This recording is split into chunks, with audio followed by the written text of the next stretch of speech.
오늘 말씀은 이사야가 하나님의 신에 아주 충만하게 돼서 하나님께서 주시고자 하는 말씀을 이스라엘 백성에게 전하는 그러한 대목입니다.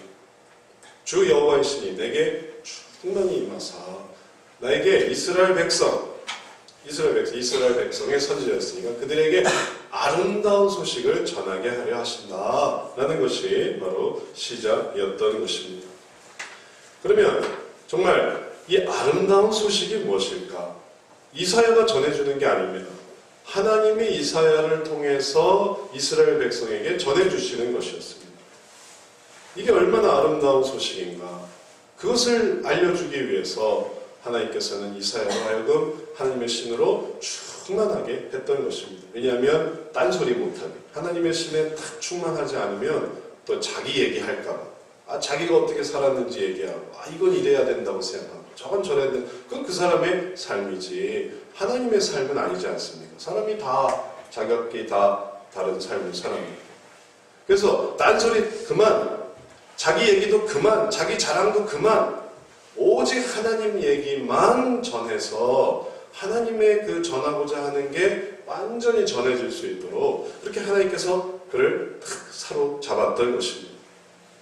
그리고 전해지는 내용, 그게 바로 아름다운 소식입니다. 이게 얼마나 아름다운 소식인가? 이게 어떻게 아름다운 소식인가 하면 하나님께서 이스라엘 백성에게 하게 하실 무엇인가를 보여주는 것이었습니다. 그리고 이것이 그들에게 너무나 좋은 얘기였습니다.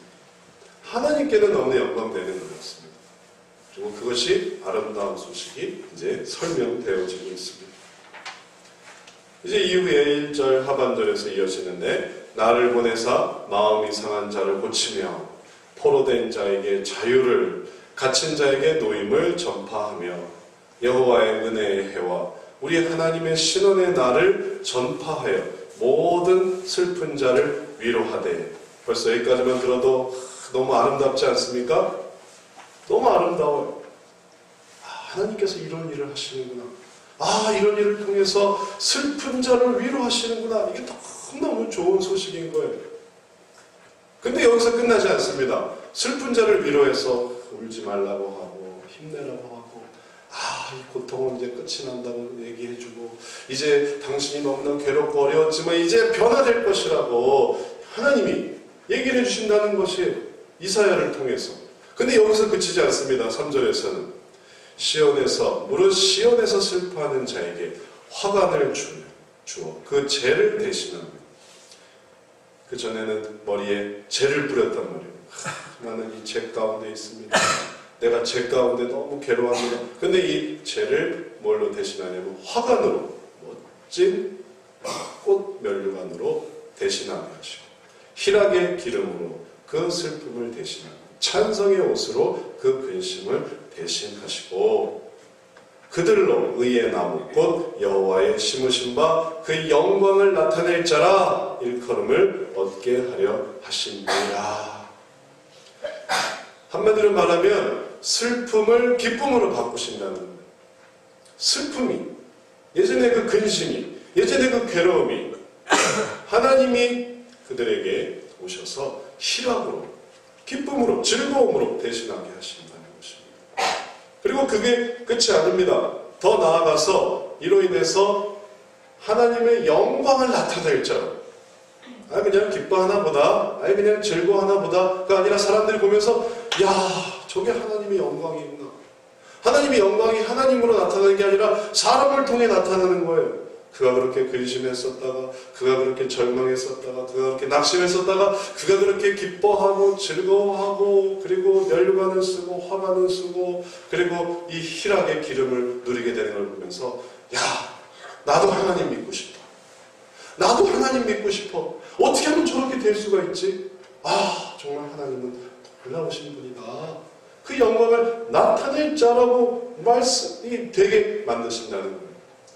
그게 바로 아름다운 소식이었습니다. 이걸 정리해보면 하나님이 원하시는 것, 하나님이 이사야 선지자를 통해서 원하시는 것이 무엇인가가 이렇게 정리될 수 있습니다. 하나님이 원하시는 건 뭐냐? 마음이 상한 자를 고쳐주고자 하셔요. 마음이 상한 자를 그냥 내버려 두시는 게 아닙니다. 아유, 저런 원래 인생은 그래. 원래 인생은 원래 젊은 때는 아픈 거야. 또 늙으면 아픈 거야. 또 뭐 슬프면 참아야지. 그런 게 아니라 하나님은 마음이 상한 자를 고쳐주고자 하셔요. 하나님은 포로된 자에게 자유를, 갇힌 자에게 노임을 전파하고자 하십니다. 이 시대에 포로가 어디 있냐고요? 이 시대에 노예가 어디 있냐고요? 있어요. 있습니다. 정말 엄청 달싹 못하게 만드는 그 포로가 있어요. 그게 단지 사회적으로만 있는 게 아니라 우리 삶 속에도 있습니다. 이러지도 못하고 저러지도 못하고 꽉 잡혀서 그 때문에 때로는 하기 싫은 걸 해야 되고 원치 않는 일을 해야만 하고 그러지 않으려면 나라를 떠나야 돼요. 그런 안타까운 일들이 있습니다. 그걸 누가 알겠어요? 당한 자만 알지. 그러나 하나님은 아세요. 하나님은 그게 자유를 얻게 되기를 원하세요. 노임을 전파되기를 원하십니다. 하나님이 원하시는 거예요. 하나님은 여호와의 은혜의 해와 우리 하나님의 신원의 날을 전파하십니다. 그래서 그걸 갚아주겠다. 너의 괴로움을 갚아주겠다. 너의 슬픔을 갚아주겠다. 하나님이 그것을 말씀해 주십니다. 하나님은 이로써 이런 일들로 모든 슬픈 자를 위로하고자 하십니다. 오늘 성경 말씀에 구분구분 되어지는 하나님의 원하시는 것이에요. 하나님은 시온에서 슬퍼하는 자에게 화관을 주어 그 죄를 대신하려고 하십니다. 시온에서 하나님의 일들에 대해서 안타까워하고 하나님의 일들에서 괴로워하고 떨어진 하나님의 명예와 떨어진 하나님의 이름의 그 존귀함을 안타까워하는 자를 그러면 네가 한번 해봐라. 시온이 하나님의 사람들로 인해 아주 정말 부끄럽게 되고 얼굴을 들 수 없게 되고 수치스럽게 되고 교회 다닌다는 건 말도 못하게 될 정도의 어떤 부끄러움이 있는 상황이 있을 때 하나님께서는 그걸로 슬퍼하는 자에게 너를 통해 내가 하나님의 은혜가 얼마나 영광스러운지 얼마나 그게 하나님의 은혜가 된지를 알게 하려 해주신다는 것입니다. 하나님은 희락의 기름으로 그 슬픔을 대신하게 하십니다. 하나님은 찬송의 옷으로 그 근심을 대신하게 하시고 그리고 하나님은 그러한 자들로 이런 자들로 이렇게 변화된 자들로 하나님의 영광을 나타내는 자가 되게 하기를 원하세요. 꼭 이런 게 아니고 그냥 원래 잘 사는 사람이 거기에 종교도 기독교네 그래서 영광을 나타내는 그런 사람이 아니라 원래 대대로 아주 훌륭하게 사는 사람이 안 믿다가 내가 교회를 다녀볼까? 해서 교회를 다니니까 거기에 구색이 갖추어졌어요. 그는 어느 지역에 살고 그는 어느 연령대고 그는 어떤 일을 했는데 보니까 또 기독교네. 놀랍다. 이런 정도의 영광이 아니고 물론 그것도 영광스러운 일이지만 그 정도의 영광이 아니라 정말 바닥에 있다가 어려움에 있다가 괴로움에 있다가 누가 봐도 참 불쌍한 상황에 있다가 하나님이 이걸 완전히 변화시켜서 완전히 높여주셔서 하나님을 믿는 게 이런 거구나 이렇게 영광을 나타내 주시는 그러한 분이 되기를 원하신다는 것입니다. 얼마나 아름답습니까? 안 아름답습니까? 너무 아름다워. 우리가 사실 그런데 아주 감동하지 않습니다. 너무너무 아름다운 거예요. 우리는 옛날부터 개천에서 용나는 걸 기뻐합니다. 개천에서 용나는 거. 용이 용을 낳는 건 별로 좋아하지 않아요. 개천에서 용이 나야 돼요. 우리는 대대로 아주 농부의 집안으로 그저 밭을 일고 먹는 그런 사람이었는데 우리 가운데서 정말 아주 정승이 나오고 판사가 나오고 우리 가운데서 지도자가 나오고 대통령이 나왔다. 이게 기쁨이 되는 거예요. 원래 대대로 아주 잘 살고 아주 똑똑하고 그리고 아주 훌륭한 사람들이 계속 훌륭하게 되는 건 그건 별로 그냥 그런 것보다 하는 거예요. 그러나 어려움에 있던 사람들이 이렇게 되는 거예요. 그리고 그렇게 되게 되는데 하나님이 이 소식을 전해주시는 것입니다. 하나님이 바로 그렇게 하게 해주신다. 이건 단지 이스라엘 백성에만 주시는 이야기가 아닙니다. 바로 우리들에게 주시는 은혜입니다. 하나님께서 바로 우리들에게 이 말씀을 통해서 이사야 선지자를 통해 이스라엘 백성에게 증거해 주셨고 오늘 우리가 있는 이사야 서를 이 성경의 말씀을 통해서 하나님이 무엇을 원하시는가 우리들에게 증거해 주시는 것입니다. 그러면 이 모든 것을 이루실 때 하나님이 행하시는 것을 보십시오. 하나님이 어떻게 이 모든 아름다운 소식을 이룬다고 했습니까? 하나님이 돈을 주신다고 했습니까? 하나님이 떡을 주신다고 했습니까? 하나님이 옷을 주신다고 하셨습니까? 하나님이 형통함을 주신다고 했습니까? 하나님이 건강을 주신다고 했습니까? 하나님이 집을 주신다고 했습니까? 하나님이 우리가 만질 수 있는 이 물질적인 것을 주신다고 하셨습니까? 그런 건 아니에요. 그러나 우리는 때로 이 모든 것을 하나님의 것으로 기대하는 게 아니라 세상의 것으로 기대합니다. 그러면 하나님이 이 정도 하시려면 이제 내가 정말 이런 일이 일어나겠지, 저런 일이 일어나겠지, 또 이런 걸 얻겠지, 저런 걸 얻겠지, 물질적이고 그리고 세상적이고 그리고 또 그렇게 하면 다른 사람에게 자랑할 수 있는 그 무엇들, 그런 것들로 나를 채워주시겠지, 그러면 이러한 것들을 아름다운 소식을 전하게 해주시겠지. 근데 사실 그런 일은 일어나지 않는 거예요. 왜냐면 애초에 주님은 그런 걸 말씀하시지 않으셨으니까. 그러니까 나중에 당황하는 거. 하나님 왜 합격해 주신다는데 왜 합격하지 않게 하실까? 오늘 이번에 1등 한다는데 왜 1등 하게 하지 않으실까? 금메달 따게 하신다는데 왜 금메달 따게 하지 않으실까? 우리가 세계 1등 하게 하실 줄 알았는데 왜 세계 1등 하지 않을까? 내가 집을 사게 하실 줄 알았는데 왜 집을 사지 못할까? 땅을 사게 하신다는데 왜 땅을 사게 하지 못할까? 그러리라고 생각했는데, 그러리라고 상상했는데, 그래서 내가 나보다 조금 더 잘 사는 사람을 다시 한번 눌러서 내가 그보다 더 잘 살게 되기를 바랬는데 왜 그런 일이 일어나지 않을까? 그러면 애초에 기대와 다르게 되고 그러면 하나님을 오해하는 거예요. 하나님은 그런 거 약속해 주신 적이 없습니다. 그럼 하나님이 약속해 주신 게 뭐예요? 성경 말씀을 다시 잘 읽어봐야죠. 하나님이 어떻게 이 아름다운 소식을 전파하게 하신다고 하셨습니까? 뭉뚱그려서 볼 게 아니라 정확하게 주님이 하게 하시는 게 무엇인가를 봐야 됩니다. 아까 읽었던 말씀인데 나를 보내사 마음이 상한 자를 고치며, 마음을 고쳐주신다는 거예요.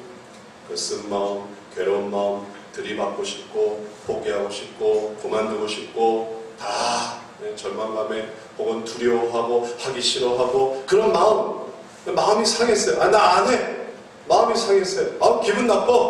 마음이 상했어요. 그러니 그만두는 거예요. 그러면 안 하는 거예요. 그럼 세상 사람들은 마음이 상하고 말고 그럼 너 말고 더 할 사람은 많아. 그만둬. 관둬. 다 그냥 가죠. 근데 하나님은 그러지 않는 거예요. 아니다. 네가 이 마음의 상함을 내가 고쳐줄 테니 다시 한번 해봐라. 하나님이 그렇게 바꿔주신다는 거예요. 도래된 자에게 자유를 매여 있어요. 그거 아니면 내가 죽을 것 같아요. 거기에 집착되어 있습니다. 그래서 날마다 거기에 그냥 수종 노릇을 해야 돼요. 나갈 길이 없어요. 이거 말고는 달리 내가 의지할 대상이 없어요. 그래서 매어 달리게 되는 거예요. 그런데 거기에 자유를 전파해 주시는 거예요. 내가 너와 함께 했더니 거기에 그러고 있지 말아라. 거기에 그렇게 빌붙어 있지 말아라. 하나님께서 자유를 전파해 주시는 거예요. 갇힌 자에게 노임을 전파해 주시는 거예요. 내가 이렇게 사로잡혔으니 나 어떻게 하면 좋을까요? 하나님이 이 일을 놓아주시는 길을 열어주십니다. 그래서 결국 뭐가 이루어지냐면 여호와의 은혜의 해가 이루어져요. 하나님이 아니면 이루어질 수 없는 일들이 이루어지는 것입니다. 하나님의 은혜의 연도, 이 연도가 은혜의 연도가 되는 거예요. 우리 하나님의 신원의 날, 하나님이 그걸 갚아주신 날이 있고 그걸 하나님하고 아무 상관이 없는 날이 있습니다. 근데 하나님은 하나님의 은혜의 해, 이 해에 하나님이 도와주셨어요. 그를 기억하게 하시는 분이세요. 하나님의 신원의 날, 하나님의 갚아주실 그 날을, 그것을 전파하게 하시고 그것을 사모하게 하세요. 그것으로 슬픈 자들이 위로를 받고 그것을 향해 나아가게 하신다는 것입니다. 그것으로 인해서 우리들을 하나님께서 붙들어 주시고 우리들을 희락으로 붙들어 주시고 우리들을 정말 즐거움으로 만들어 주시고 그것들을 우리들로 하여금 이룰 수 있게, 그래서 영광을 나타나게 주신다는 것입니다. 그래서 이것은 본질적으로 우리가 기대하는, 우리가 사모하는, 우리가 얻고자 하는 그 무엇과는 좀 달라요. 그걸 알아야 하는 것입니다. 그러나 이것이 더 큰 의미가 있어요. 더 좋은 것입니다. 이게 더 좋다는 걸 알아야만 해요. 어떤 한 큰 부자가 있었습니다. 이 부자는 이제 나이가 다 되어서 죽게 되었는데 자기의 그 많은 재산을 어느 누구에게 물려주질 않았어요. 그렇다고 이 사람이 죽으면서 유서를 남긴 것도 없었습니다. 그래서 어쩔 수 없이 그의 모든 재산에 대해서 경매를 시작하게 되었어요. 그래서 경매하면서 그가 가지고 있었던 그 집의 가구부터 경매를 시작하게 됐어요. 많은 사람들이 이제 몰려들었어요. 그 집의 가구에 관심을 가지고. 그 가구들이 아주 고급 가구들이었어요.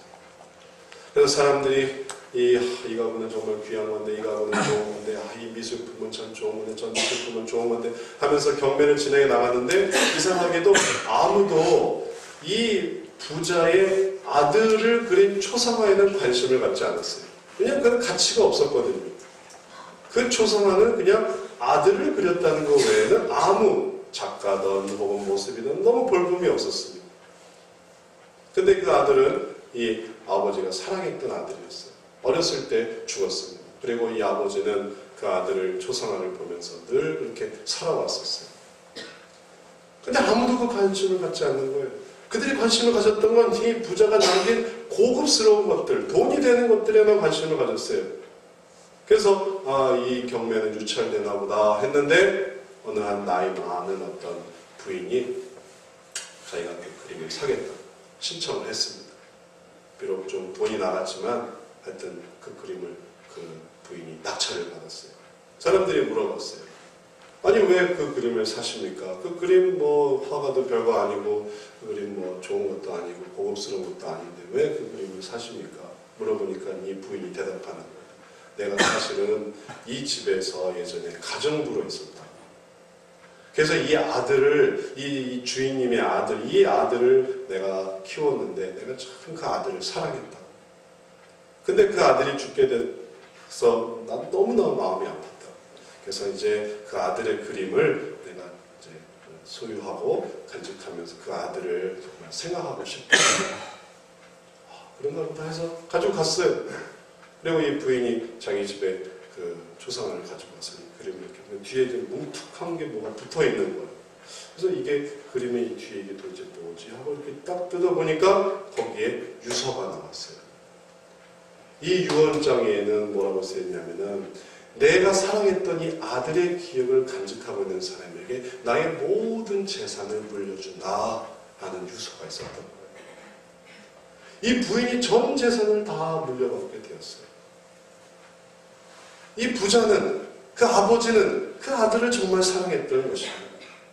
그리고 그 사랑함을 이해해 줄 수 있는 사람에게 자기 모든 재산을 다 전해주고 싶었던 것입니다. 어쩌면 우리가 하나님의 그 모든 것 가운데서 하나님이 주시는 돈, 하나님이 주시는 어떤 물질, 하나님이 주시는 어떤 재밌는 것, 또 하나님이 주시는 어떤 즐거운 것에 관심이 있을지 모르겠어요. 하나님이 말씀하시는 하나님을 통해 변화되고 하나님을 통해 새롭게 되고 하나님을 통해 마음을 위로되고 이런 건 별로 관심이 없을 수 있겠어요. 이해합니다. 왜 그럴까요? 왜냐하면 그것들이 바로 나를 기쁘게 하는 것이기 때문에 그래요. 그것들은 당장 나를 기쁘게 하는 겁니다. 내가 집에 하나 있으면 그 집을 가지고 얼마나 떵떵거리며 살게 될까? 내가 이번에 1등을 하면 내가 얼마나 그것으로 인해서 정말 영광을 얻게 될까? 내가 이번에 합격하면 내가 얼마나 그것 때문에 친구들에게서 위신이 서고 그리고 내가 부모님에게도 정말 나타낼 수 있을까? 그 모든 것들은 다 내가 지금 당장 누릴 수 있는 나의 즐거움에 관한 거예요. 그리고 그런 것들에 우리들은 관심이 쏠립니다. 뭐에는 관심이 없어요. 하나님과의 관계에. 하나님이 하시는 일에 대해서. 하나님이 우리와 함께 하셔서 이루실 그 과정에는 관심이 없는 거예요. 그러나 하나님은 우리들이 그걸 알게 되기를 원하시는 것입니다. 왜냐하면 이 모든 과정을 통해 그것은 시간이 걸리는 거예요. 그 어려움을 극복하게 되고 그 어려움을 더 이겨나가게 되면서 하나님을 붙드는 거거든요. 관계가 형성되는 거예요. 그거는 지금 딱 주어지는 게 아니에요. 앞으로 이루어질 것들이에요. 그러나 그 이루어질 것들을 사모할 때 비로소 부자가 그 아들을 사랑했던 그 누군가에게 그가 누군가일지는 모르지만 그에게 모든 재산을 다 남기는 것처럼 우리를 변화시키시고 우리를 새롭게 하시고 우리를 놀랍게 하시는 그 하나님을 사모할 때 비로소 그 희락을 얻을 뿐만 아니라 하나님이 알게 하시는 그 기쁨을 누릴 뿐만 아니라 그와 함께 누구도 얻을 수 있냐면 하나님도 얻을 수 있는 겁니다. 그래서 기복주의가 위험한 게 여기 있는 거예요. 그는 그냥 복만 원하는 거예요. 복만. 건강만 원하는 거예요. 돈만 원하는 거예요. 그 이상의 관심은 없어요. 하나님에 대해서 관심이 없어요. 그리고 그냥 다만 그걸 통해서 내가 어떻게 되는가, 그걸 통해서 내가 어떤 모습이 되는가, 나에만 관심이 있는 거예요. 그러나 하나님은 하나님 자신에 대한 관심, 하나님 자신에 대한 이해, 그래서 그분을 기뻐할 수 있는 그 희락으로 넘어오게 되기를 원하는 것입니다. 우리가 과거에 우리 자신의 희락에서 하나님의 희락, 하나님의 기뻐하심의 희락으로 넘어오기를 소원한다면, 그리고 정말 이게 의미가 있구나, 하나님이 우리의 마음을 변화시키시고 진정한 기쁨을 알게 한다는 게 그게 의미가 있구나 라는 것을 알게 된다면, 그럼 이제 우리는 정말 그것이 성취되는 것을 볼 수 있습니다. 오늘 우리가 읽은 이 이사야서의 말씀이 정말 성취되었습니다. 누가복음 4장의 그 말씀이 다시 나타나면서 성취되어지고 있습니다. 누가복음 4장 16절에 제가 한번 읽어보도록 하겠습니다. 예수께서 그 자라나신 곳 나사렛에 이르사 안식일에 자기 규례대로 회당에 들어가서 성경을 읽으려고 서심해. 성경을 읽으려고 서셨어요. 회당에 들어가셨어요. 그런데 선지자 이사야의 글을 들이거늘 주님이 책을 펴셨습니다. 그리고 어딘가를 찾으셨어요. 이렇게 기록한 데를 찾으시니 곧 그분이 찾으시는 곳이 바로 방금 우리가 읽은 이사야의 말씀이었어요. 주의 성령이 내게 임하셨으니 이는 가난한 자에게 복음을 전하게 하시려고 내게 기름을 부으시고 나를 보내사 포로된 자에게 자유를, 눈먼 자에게 다시 보게 함을 전파하며 눌린 자를 자유케 하고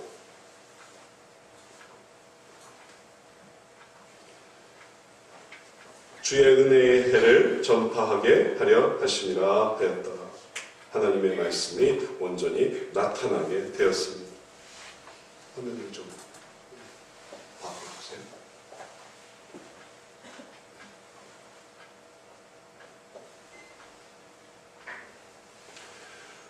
책을 덮어 책을 덮어 그 맡은 자에게 주시고 앉으시니 회당에 있는 자들이 다 주목하여 보더라. 이 말씀을 왜 읽었지? 방금 우리가 봤던 이사야 66장의 말씀. 이 말씀을 왜 읽었지? 이 말씀을 읽고 도대체 무슨 얘기를 하려고 하시는 거지? 그건 이사야 선지자가 하나님께서 이스라엘 백성에게 해주셨던 말씀인 걸 우리도 다 아는데 그건 맨날 외우는 건데 이스라엘 백성들은 어려서부터 말씀을 교육을 잘 받기 때문에 이걸 다 외운단 말이에요. 그 말씀을 왜 읽었지? 그건 이사야서 얘기인데 이사야 선지자를 통해 하나님이 하시는 얘기인데 그걸 왜 읽었지? 하고 다 주목해서 보는데 예수님이 거기에 뭐라고 선포하셨냐면 이에 예수께서 저에게 말씀하시되 이 글이 오늘날 너희 귀에 응하였느니라 이렇게 말씀을 해주셨어요. 충격인 거예요. 이 글이 오늘날 너희에게 응하였느니라. 이제 이것이 너희에게 이루어졌느니라. 그들은 신성모독이라고 했죠. 하나님의 말씀이 어떻게 우리가 읽으면서 이게 이루어질 수 있습니까? 그건 신성모독입니다 라고 했죠. 그래서 나중에 예수님을 죽였던 거죠. 그러나 그건 정말이었습니다. 왜냐하면 예수님이 바로 하나님의 아들이셨습니다. 그래서 주님께서 말씀하신 이것은 바로 예수 그리스도께서 우리들에게 오셔서 우리들에게 나타나시는 변화를 보여주는 것이었어요. 그러니 우리가 찾고 있었던 그 무엇인가가 우리를 변화시키는 게 아닙니다. 우리가 원하는 변화는 뭐가 있겠어요? 여러분 뭐가 있으면 행복하겠어요? 뭐가 있으면 희락되겠어요?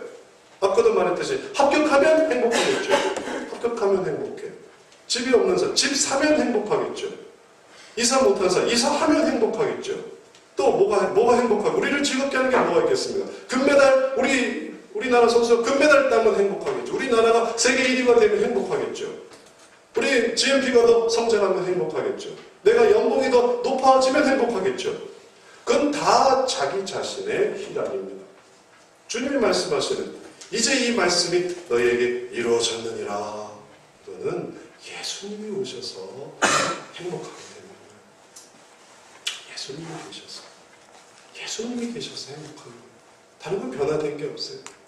어쩌면 여전히 실패한 인생일 수도 있습니다. 여전히 이사 다녀야 되는, 여전히 연봉이 좀 부족한, 생활비가 모자란 그런 일들일 수 있습니다. 그런데 이 희락의 근원이 변화된 거예요. 그 희락의 근원이 바로 하나님께로, 그리고 하나님의 아들이 내게 오신 거였구나. 이제 그분이 나와 함께 하시는 것보다 이게 행복하게 되는 것입니다.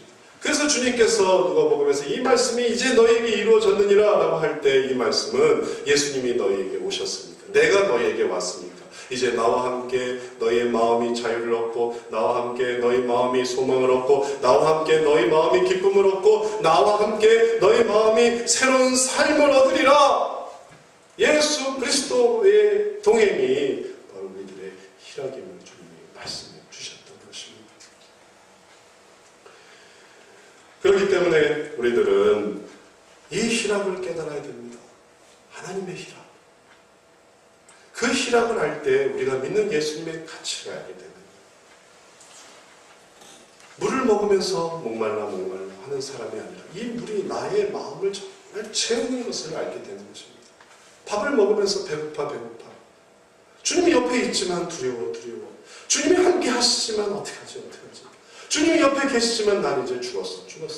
주님이 옆에 계시지만, 옆에 계셔서 나를 꽉 안고 계심에도 불구하고 난 어떡하지. 난 이제 어떻게 살면 좋지 하는 그 삶을 생각해 보십시오. 얼마나 안타까워요. 진정한 희락을, 그리고 계속 다른 뭔가를 보고 있지 않습니까? 그래야만 내가 뭐가 되고, 그래야만 뭐가 되고.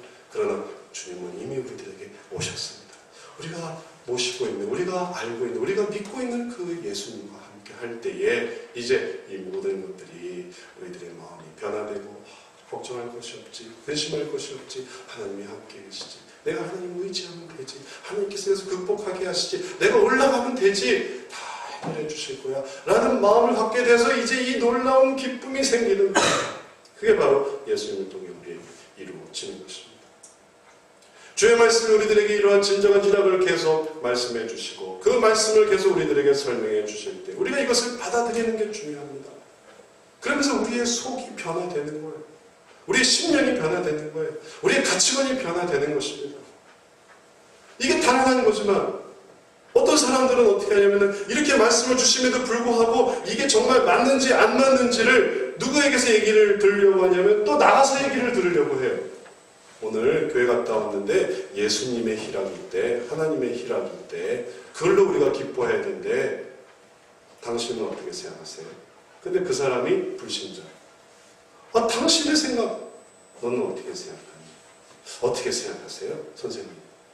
다른 데서 그런들 찾으려고 해요. 한번 상상해 보세요. 엄마 아빠가 우리가 지금 어렵지만 내가 너를 도와줄 테니 힘을 내라. 우리 엄마 아빠의 말을 믿을 수 있을까 없을까? 내가 친구한테 가서 물어봐야지. 그럼 친구가 얘기를 해주겠습니까? 좋은 얘기를 해주겠어요? 얘야 조금만 더 참아봐라. 네가 여기서 조금만 더 참으면 내가 너를 위해 더 놀라운 계획을 갖고 있다.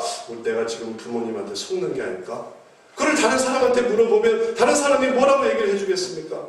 물론 믿는 사람은, 하나님을 아는 사람은 그게 맞다고, 그게 올바른 거라고 얘기를 해주겠지만, 그러나 세상 사람들은 거기에 대해서 부정적으로 얘기하겠죠. 말도 안 되는 소리야. 지금 너는 세뇌되는 거야. 너는 속고 있는 거야. 그런 건 존재하지 않아. 네가 움직여야 돼. 네가 어떻게 행동을 취해야 돼. 그래야만 그걸 할 수 있어. 그렇게 잘못된 얘기를 하겠죠. 하나님의 말씀이 보여주고 있는 그것 안에서 의미와 확신을 찾는 게 아니라 그 바깥에서, 외부에서 근거를 찾으려고. 그게 과학책에 나옵니까? 그게 역사책에 나옵니까? 우리가 배우고 우리가 믿고 있는 이 얘기가 바깥에서 증거될 수 있습니까? 증명될 수 있습니까? 증명될 수 없어요. 오히려 더 파괴시키려고 할 것입니다. 그래서 우리는 이 안에서 찾아내야만 해요. 이 안에서 그것이 정말 희락이 되는 이유를 알아내야만 합니다. 그래서 우리와 함께 하시고, 주님과 함께 하시고, 주님이 우리와 함께 있고, 그리고 그게 기쁨이 되는 게 그게 도대체 무슨 의미까지 나아갈 수 있습니까? 라는 것을 성경 안에서 발견할 때 비로소 성경 안에서 이해된, 그리고 그 속에서 삶을, 그리고 그것을 받아들일 수 있는 삶을 살게 되는 것입니다. 성경에 뭐라고 하고 있을까요? 그렇게 예수님을 의지하고 그렇게 예수님을 붙들면 뭐가 된다고 할까요? 그게 정말 믿을 수 있는 일인가요? 성경에서 그것의 결과가 뭐라고 말하고 있습니까? 계시록으로 가봅니다. 계시록 21장에 그 이후가 나타나고 있습니다. 진정한 구원의 의미, 하나님이 함께 하시는 것은 그저 단지 우리가 천국에 가는 그런 의미가 아니라 바로 이 세상의 삶의 어떤 일들의 변화에 있습니다. 계시록 21장의 내용, 맨 끝으로 가는 것입니다. 제가 한번 읽어봅니다. 또 내가 새 하늘과 새 땅을 보니 처음 하늘과 처음 땅이 없어졌고 바다도 다시 있지 않더라. 또 내가 보매 거룩한 성 새 예루살렘이 하나님께로부터 하늘에서 내려오니 그 예비한 것이 신부가 남편을 위하여 단장한 것 같더라. 내가 들으니 보좌에서 큰 음성이 나서 가로되 보라 하나님의 장막이 사람들과 함께 있음에 하나님이 저희와 함께 거하시리니. 자, 이게 바로 구원이라는 거예요. 예수님을 붙든다는 거는 예수님의 집에 들어가게 된다는 거예요. 이거 이 차원이 틀려집니다. 아까도 제가 예화에 설명드렸지만 아들의 초상화를 붙든다는 거는 아들의 초상화를 내가 구입한다는 것은 그 뒤에 그 모든 재산이 다 붙어 있다는 거예요. 예수님은 하나님으로부터 내려오셨지만 그러나 하나님으로 다시 올라갔고 다시 오실 때 예수님은 그냥 온다고 하지 않았습니다. 하나님의 나라와 함께 온다고 했어요. 그래서 계시록에서도 하나님의 장막이 사람들과 함께 있으님에 하나님이 저희와 함께 거하시리니 예수님만 붙들고 있으면 예수님의 나라가 함께 하는 거예요. 나라가 변화되는 거예요. 우리 환경이 완전히 변화되는 것입니다. 그러니 우리가 예수님만 어떻게 믿고 살아? 예수님이 뭐 떡이 나와 밥이 나와? 예수님하고 뭘 할 수 있겠어? 그게 아니라니까요. 예수님하고 있으면 예수님의 나라를 얻게. 왜냐하면 예수님은 하나님의 아들이시기 때문에 그런 겁니다. 그 나라가 이루어지면 어떻게 될까요? 그 나라가 이루어지면 다음에 저희는 하나님의 백성이 되고 하나님은 친히 저희와 함께 계셔서 모든 눈물을 그 눈에서 씻기시네. 다시 사망이 없고 애통하는 것이나 곡하는 것이나 아픈 것이 다시 있지 아니하리니 처음 것들이 다 지나갔음이라라. 주님과 함께 할 때에만이 정말 모든 눈물이 다 씻겨져요. 다시는 죽는 게 없어요. 애통하는 것이나 곡하는 것이나 아픈 것이 다시는 있지 않게 됩니다. 그 나라에서만. 이전에 아담과 하와는 그저 생명나무 열매만 따먹고 연장할 뿐이었지 그들에게 여전히 생육해야 되고 번성해야 되고 충만해야 되는 그런 삶의 목적들은 여전히 있었습니다. 그러나 이제 예수님 안에 있을 때 진정한 구원이 이제 우리에게 이르렀을 때 그 나라는 전혀 의미가 틀립니다. 그 나라는 정말 모든 눈물이 없어요. 사망이 없어요. 애통만, 곡하는 아픈 것이 다시 있지 않아요. 제가 얼마 전에 한 영화에서 두 연인이 이제 헤어지는 장면인데 이제 먼저 여자가 죽어요. 여자가 죽고 남자가 눈물을 흘리는 거예요. 그리고 나중에 이제 남자도 죽는 그런 아주 슬픈 영화였어요. 그래서 보면서 저도 이렇게 좀 눈물이 글썽이게 되었는데 우리의 삶 속에서는 정말 슬픈 일이 있습니다. 눈물을 흘리는 게 있어요. 기뻐서 눈물을 흘리기도 하지만 슬퍼서 눈물을 흘리기도 합니다. 때로는 갑작스러운 병으로 괴로움을 얻게 됩니다. 이 병이 없게 되는 삶을 소망하는 그런 마음이 우리들에게 있어요. 때로는 정말 헤어지는, 곡하게 되는 그리고 아픈 괴로움이 있습니다. 그런 모든 것들로 우리들에게 마음속에는 이런 게 없는 시기를 소망하는 마음이 있어요. 이런 게 없을 수는 없을까? 다시 만날 수는 없을까? 헤어졌던 사람이 다시 만날 수는 없을까? 아픈 것이 없을 수는 없을까? 눈물 흘리는 게 없을 수는 없을까? 곡하는 게 없을 수는 없을까? 이 세상의 삶에 그런 건 없을 수는 없지만 그러나 하나님 나라에는 그런 게 없을 수가 있어요. 왜냐하면 주님이 약속해 주시거든요. 그 나라에서 온전히 슬퍼할 일이 없고 눈물 흘릴 일이 없고 괴로워할 일이 없는 거예요. 그 나라에 바로 우리가 찾던 그 모든 구원과 우리가 찾던 모든 위로와 우리가 찾던 모든 기쁨이 다 그 나라에 있습니다. 그리고 그 나라의 핵심인 예수 그리스도가 우리 가운데 있어요. 그래서 우리를 붙들어서 그 나라로 인도하고 있는 거예요. 그 과정 중에 있게 되는 것입니다. 그러니 이제 이것을 기억할 때 우리 속에 희락이 있어요. 이게 희락인 것입니다.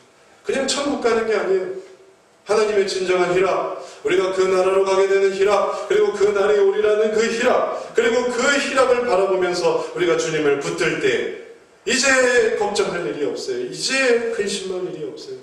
왜냐하면 하나님께서 이 모든 것들을 우리들에게 언젠가는 이루어 주실 테니까. 이제 말씀을 마치겠습니다. 하나님이 보여주시는 희락이 오늘 우리가 보는 것입니다. 우리가 아는 희락이 아니에요. 하나님이 알려주시는 희락. 그러나 이 희락은 더 진실합니다. 이 희락은 우리들에게 더 중요한 것을 보여줍니다. 이 희락으로 빨리 움직여야 돼요. 예를 들어 우리가 이 희락으로 움직일 때 비로소 움직이게 된다는 것은, 이 그림을 한번 보세요. 지금 이 사람은 뭐 하고 있는 걸까요? 이 사람이 지금 뭐 하고 있는 것 같으세요? 이 그림이 무슨 그림이냐면 애니메이션으로 이제 사람이 걸어가는 장면을 만들려고 하는 건데 좀 뭔가 부족해서 고민을 이제 올린 그런 그림이에요. 이 뭔가 걸어가긴 하는데 뭐가 좀 부족해. 어떻게 해야 걸어가는 게 될까요? 걸어가는 장면을 만들고 싶어요. 근데 이 모습은 이 걸어가는 게 아니란 말이에요. 뭐가 좀 어색해요. 뭐가 어색한가요? 걸어가기에는 좀 너무 좀 뒤로 제쳐져 있어요. 걸어가는 것 같은데 몸의 형태는 뒤로 밀리고 있단 말이에요. 사실 이건 걸어가는 게 아니에요. 걸어가는 것 같은데 걸어가는 게 아니에요. 지금 뭐 하고 있는 줄 아세요?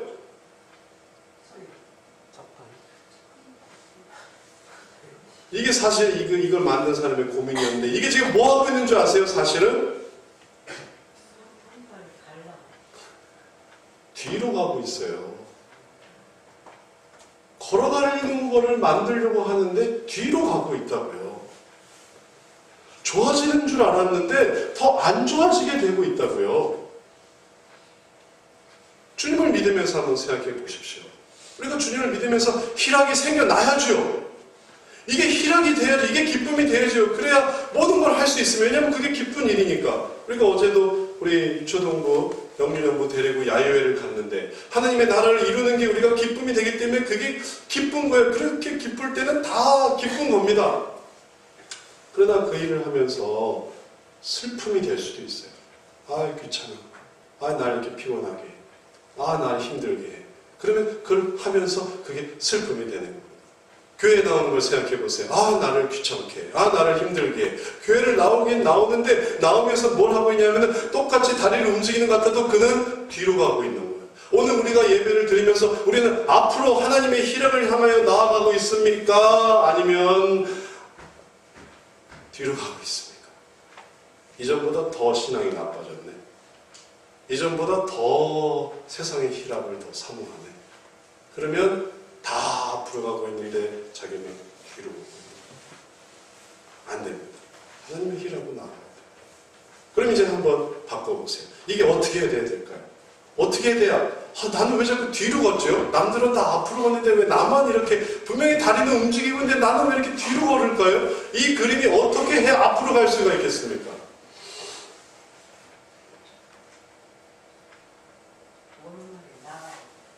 아니, 발 움직이는 건 똑같아요.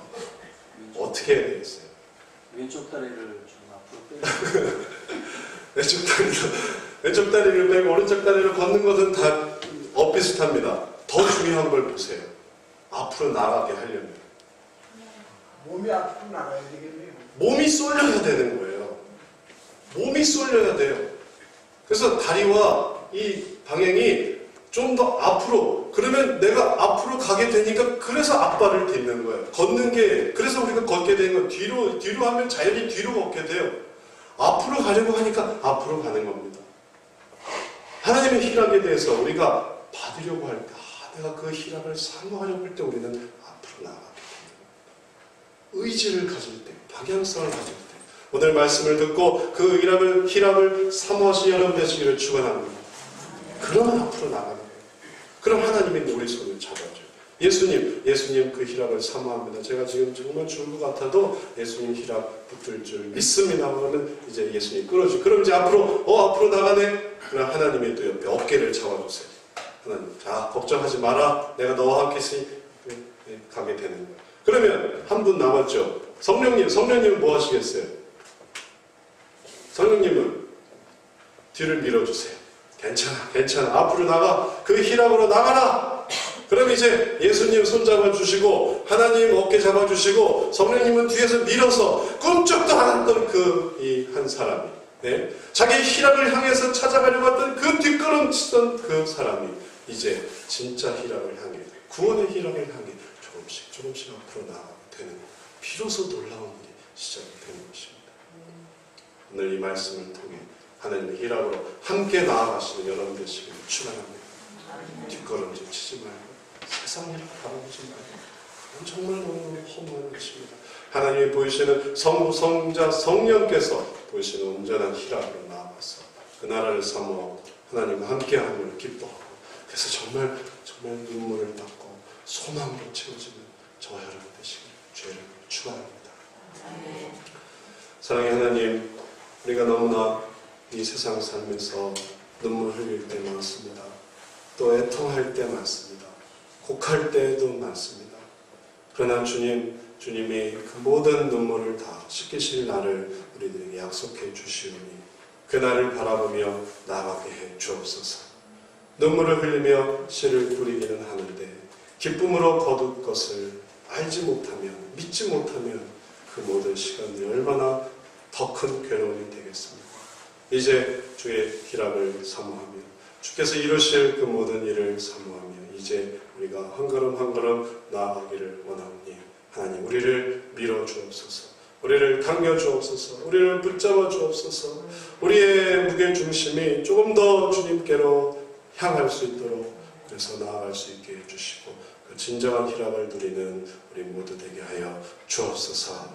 이따가오며 살아계신 예수 그리스도의 이름으로 기도드렸사옵나이다. 아멘. 다 같이 찬송 2장